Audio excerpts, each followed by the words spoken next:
Hello everyone. Hello everyone. I am Kajal, a second year MBBS student at SKMCH Muzaffarpur, and today in this video I will tell you कि when I was a NEET aspirant what was my daily routine. Why I am making this video? Am I celebrity जिसका video तुम देखना चाहोगे कि मैं क्या करती थी? नहीं. Why I am making this video? To motivate you guys. क्योंकि मेरा जो रूटीन था that was a little different. For context सबसे पहले मैं तुम्हें ये बता दूं कि मैं बहुत ज़्यादा बीमार पड़ती थी जब मैं नीट का प्रिपरेशन कर रही थी ना. लास्ट ड्रॉप जिसमें मेरा रिजल्ट हुआ उससे पहले जब मैं हॉस्टल में रहती थी मैं बहुत ज़्यादा बीमार पड़ती थी. हम लोगों ने डिसाइड किया कि हम लोग जो है वो फ्लैट लेके रहेंगे. तो उस केस में क्या होता है कि फ्लैट में बहुत सारी रिस्पॉन्सिबिलिटी होती है तुम्हारे पे, तुम्हें खुद से खाना बनाना होता है. सो ये था लिटिल कॉन्टेक्स्ट. चलो अब स्टार्ट करते हैं हम लोग इस वीडियो को. तुम इसको स्टोरी टाइम मान लो या वॉट एवर, कोई एक मोटिवेशनल वीडियो मान लो. इन द मॉर्निंग 5:30 से 6 बजे तक हम लोग उठ जाते थे. हम लोगों ने डिवाइड कर लिया था. हम लोग बेसिकली 2 टाइम खाना बनाना होता था हम लोगों को. आई डोंट नो, मतलब तुम लोग इससे रिलेट तो नहीं कर पाओगे, बस मैं तुम्हें बता रही हूँ. हम लोग 2 टाइम खाना बनाना होता था. उसमें से एक टाइम हम लोग 2 लोग रहते थे. ठीक है, मेरा भाई बाद में चला गया था, उसका हो गया था एग्जाम क्रैक हो गया था तो वो चला गया था. तो हम लोग 2 लोग रहते थे, मैं और मेरी छोटी बहन रहती थी. तो एक टाइम पे वो खाना बनाती थी और दूसरे टाइम पे मेरे को कुक करना पड़ता था. तो सुबह 5:30 से 6 के बीच में हम लोग उठते थे. उस टाइम पे मैं ऑफलाइन कोचिंग में पढ़ती थी अन अकेडमी में, और वो अच्छा खासा दूर था. लाइक लगभग आधा घंटे लग जाते थे ऑटो से मेरे को वहाँ पे जाने पे. ठीक है, तो जैसे मैं उठी, ठीक है, कोचिंग जाना होता था. 8 बजे से क्लासेस वहाँ पे स्टार्ट रहते थे. और उससे पहले उठ करके, और उसके बाद मेरी बहन जो मेरे से पहले उठ जाती थी, वो 5:30 से 6 के बीच में उठती थी और वो फिर सुबह में खाना बनाती थी. और मैं फटाफट उठ करके और फटाफट से मैं तैयार हो जाती थी. जब भी उठती थी मैं, क्योंकि 8 बजे तक तो वहाँ पहुँचना है किसी भी हाल में. मैं उठती थी, मैं फ्रेश होकर के उसके बाद फिर तैयार हो जाती थी. फिर उसके बाद ब्रेकफास्ट करती थी जो उसने कुक किया था. हम लोग साथ में बैठ करके खाना खाते थे. फिर मैं लंच पैक करती थी. सेम चीज़ जो भी बना सुबह में उसी को लंच पैक करती थी और उसको लेकर के फिर मैं फटाफट कोचिंग चली जाती थी. फिर आधे घंटे का मेरा ट्रैवलिंग था. उतना मैं ट्रैवल करके ऑटो से डेली जाती थी. कोचिंग पहुंची, फिर क्लासेस अटेंड किया.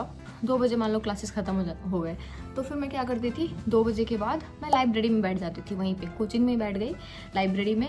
और उस टाइम पे मेरे पास ना एक छोटा सा, इतना छोटा सा टाइमर हुआ करता था. यहाँ पे मैं एक फ़ोटो लगाऊंगी उसका, ठीक है, अभी मेरे पास नहीं है वो टाइमर जो था. उसमें क्या करती थी मैं ना कि जैसे क्लासेस के अलावा जब मैं पढ़ने बैठती थी तो मैं क्या करती थी, उसमें टाइमर स्टार्ट कर देती थी. और उस बीच में मान लो मैं वॉशरूम गई, वॉशरूम जाने से पहले मैं वो टाइमर रोक दूंगी. तो फिर पढ़ने बैठी. फिर उसके बाद फिर उसको मैंने ऑन कर दिया. फिर उसमें टाइम जा रहा है, मैं पढ़ रही हूँ. फिर बीच में मान लो मैंने फ़ोन चलाना स्टार्ट किया, फिर मैंने वो टाइमर रोक दिया. फिर मैंने फ़ोन चला लिया, थोड़ा बहुत टाइम वेस्ट हुआ, ठीक है. फिर मैंने टाइमर को ऑन कर दिया. मान लो बीच में हम लोग चाय पीने चले गए, कुछ दोस्त मिल करके वहीं पे पास में, या कुछ खाने चले गए. फिर मैंने टाइमर को रोक के उसके बाद फिर मैं जाती थी. उससे क्या होता था, पूरे दिन का जो नेट मैंने सिर्फ पढ़ाई करा है ना, वही उस टाइमर पर रिफ्लेक्ट होता था. और मैं ऑनेस्टली बताऊँ तो मिनिमम 7 आवर्स, मैक्सिमम 11 आवर्स इस दोनों के बीच में ही रहता था. और ये 7 to 11 कब होता था, ऑब्वियसली क्लासेस के साथ तो नहीं पॉसिबल था. मैंने तुम लोगों को बताया है पहले भी शायद कि जब एग्जाम को 2.5 महीने बचे थे ना, उस टाइम पे मैंने क्लासेस अटेंड करना बंद कर दिया था. जब मेरे को रियलाइज़ हो गया कि इस पेज से मेरा सिलेबस नहीं खत्म हो पाएगा, क्योंकि मेरे पास कोई ऑप्शन नहीं था. मैंने बहुत रिस्क लिया था, तो मुझे किसी भी हाल में क्रैक करना था. तो मतलब कि मैंने रिलाई नहीं किया कोचिंग पे. मैंने डिसाइड किया कि मैं सेल्फ स्टडी करूँगी, ठीक है. तो कोचिंग के लाइब्रेरी में ही मैं वहाँ पर बैठती थी और वहाँ की मैं वन ऑफ द रैंकर थी, तो इसीलिए मेरे को परमिशन आसानी से मिल गया था. 2.5 महीने पहले जब मैंने क्लासेस छोड़ दिए थे, क्लासेस अटेंड करना, तो उस टाइम पे मेरा जो फिजिक्स का सिलेबस बाकी था वो मैं 1 शॉट वीडियो से करती थी वहीं पे बैठ करके, और इंटरनेट से, और फिर मैं करती थी फ़ोन से, और फिर नोट्स बनाती थी, ठीक है. तो वो करती थी मैं वहीं पे बैठ करके. उस केस में मैं क्या करती थी, जब क्लासेस मैंने छोड़ दिए, क्लासेस तक का तो ठीक है, 2 बजे तक क्लासेस की, उसके बाद लाइब्रेरी में बैठ गई. फिर उसके बाद फिर मैं 8 बजे तक वापस चली जाती थी. वापस से आधा घंटा ट्रैवल करके वापस जाती थी अपने वहाँ पे घर पे, ठीक है. घर नहीं था मेरा, वो वैसे फ्लैट था, उसी घर पे जाती थी. फिर वहाँ पे गई, फिर उसके बाद फिर चेंज वेंज करके फिर मैं खाना बनाती थी. हम लोगों के लिए मैं कुक करती थी खाना, और उसके बाद फिर थोड़ा बहुत पढ़ाई करके फिर हम लोग सो जाते थे. और उसके बाद फिर सुबह से वही रूटीन. लेकिन जब 2.5 महीने बचे एग्जाम में, उस टाइम पे सुबह 8 बजे मैं जाती थी और सीधा लाइब्रेरी. क्लासेस तो थे नहीं, अटेंडेंस बनाया, सीधा लाइब्रेरी में बैठ गई. अगेन वही टाइमर लेके मैं बैठती थी.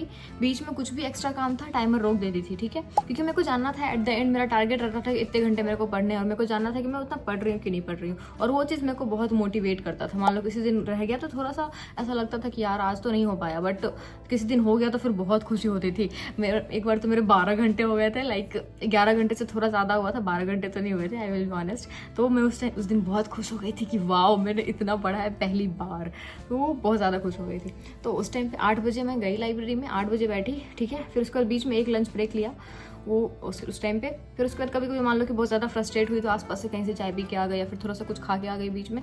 उसके अलावा 8 बजे सुबह से लेकर के 8 बजे रात तक मैं कोचिंग में ही रहती थी 12 घंटे।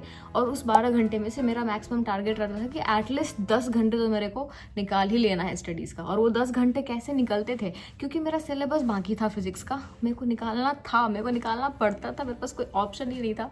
तो मैं 1 शॉट लेक्चर्स देखती थी 8-8 घंटे, 10-10 घंटे के तो 1 शॉट लेक्चर्स होते हैं, उनको मैं 2x पे देखती थी, उनका मैं नोट्स बनाती थी। वो तो फिजिक्स के लिए हो गया। उसके अलावा फिर मैं डाउट्स पूछती थी, जो मैं उस टाइम पर टेस्ट देती थी उसका डाउट्स पूछती थी, उसमें टाइम जाता था। और उसके अलावा केमिस्ट्री के लिए नोट्स रिवाइज करती थी, उसका नोट्स से क्वेश्चन करती थी। बायो के लिए NCERT पढ़ती थी, तो उस सब में वो टाइम जाता था। 8 बजे फिर मैं वापस जाती थी और उस टाइम पे जा करके फिर वहाँ पे हम लोगों के लिए खाना बनाती थी। और उसके बाद वापस से हम लोग पढ़ के सो जाते थे और अगले दिन फिर सुबह वही रूटीन फॉलो करते थे। सो अब तुम्हें समझ में आया कि मैं ये वीडियो क्यों बनाना चाहती थी। मैं तुम्हें बताना चाह रही थी, देखो मैं पहले हॉस्टल में भी रही हूँ। खुद से कुकिंग करना is a very tough thing, ठीक है। उसमें टाइम जाता है, उसका प्रेप करने में टाइम जाता है। फिर उसके बाद खाना बना करके फिर बर्तन धो करके सारा का सारा फिर सुबह के लिए रखना होता था। या फिर अगर मान लो किसी दिन बर्तन छूट गया तो सुबह फिर जल्दी उठ के उसको धोना पड़ता था। तो मतलब हेल्थ मेंटेन करने के लिए मेरे पास कोई ऑप्शन नहीं था। अगर मैं हॉस्टल में रहती तो मैं बीमार हो जाती, उतना टाइम मेरा ऐसे ही चला जाता। पहले भी मैं बहुत बीमार हुई थी, तो इसी को अवॉइड करने के लिए हम लोग ऐसा करते थे कि हाँ ठीक है।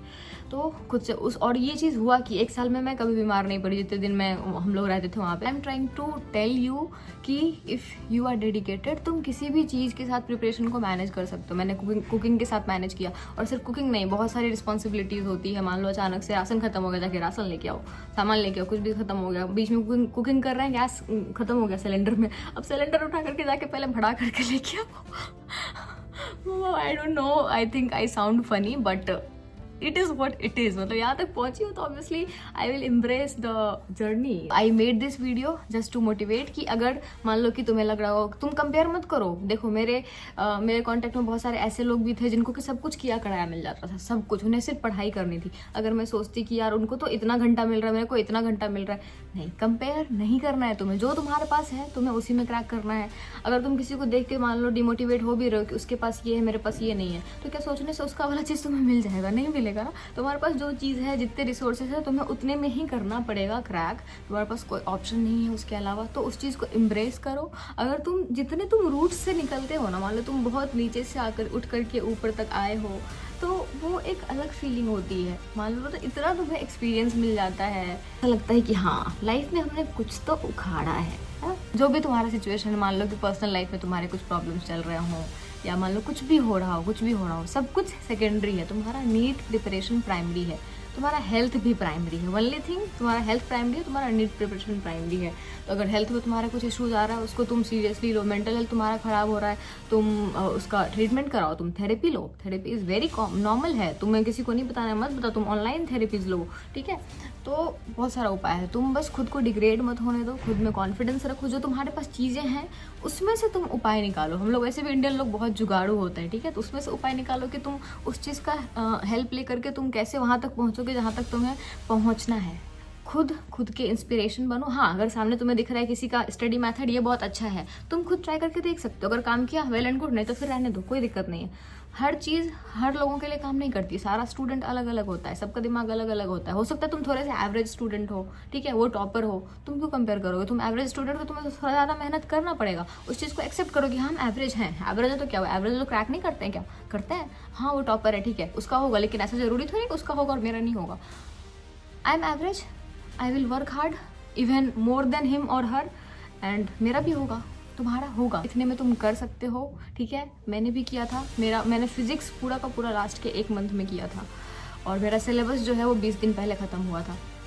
मतलब लगभग 15 दिन में मैंने पूरा फिजिक्स ना घोल के पी लिया था। 1 शॉट वीडियोज़ को पूरा ख़त्म कर दिया था मैंने लास्ट के टाइम में। अगर तुम डेडिकेटेड हो, जब तुम्हें पता है कि तुम्हारे पास कोई ऑप्शन नहीं है, तुम कर लोगे, तुम कर सकते हो। This was a mini motivation video. अगर तुम डिमोटिवेटेड फील कर रहे हो तो तुम्हारे पास अभी टाइम नहीं है उतना कि तुम सोचो, बस करो, ठीक है। और बार बार तुम स्टडी मेथड्स चेंज मत करो। एक स्टडी मेथड पे स्टिक रहो, एक रूटीन पे स्टिक रहो और काम करते रहो। इसके अलावा कोई उपाय नहीं है। काम करते रहोगे सब कुछ सुधर जाएगा। मॉक टेस्ट में तुम्हारे मार्क्स बढ़ेंगे, रिवाइज करोगे, सिलेबस तुम ज़्यादा कवर करोगे, मॉक टेस्ट में तुम्हारे मार्क्स बढ़ेंगे, कॉन्फिडेंस बढ़ेगा। मॉक टेस्ट में तुम्हारे अगर मार्क्स नहीं भी आ रहे हैं फिर भी तुम्हें नीट में स्कोर लाना है ना, तो तुम्हें पढ़ना ही पड़ेगा, तुम्हें रिवाइज करना ही पड़ेगा, क्योंकि तुम्हारा मॉक टेस्ट में लग रहा है तुम क्या करोगे, बस ये कि थोड़ा सा डिमोटिवेट फील होता करे मार्क्स नहीं आ रहे, उसको तुम एनालाइज करो ना, मॉक टेस्ट के मार्क्स को तुम एनालाइज करो, फिर तुम्हारा नीट का स्कोर बढ़ेगा और वो ज़्यादा इंपॉर्टेंट है। This was the conclusion of the video. I hope कि मैं तुम्हें जो समझाने की कोशिश कर रही हूँ तुम समझ गए होगे। चलो इस वीडियो को यहीं पे ख़त्म करते हैं, पढ़ाई करते रहो, all the very best, best of luck.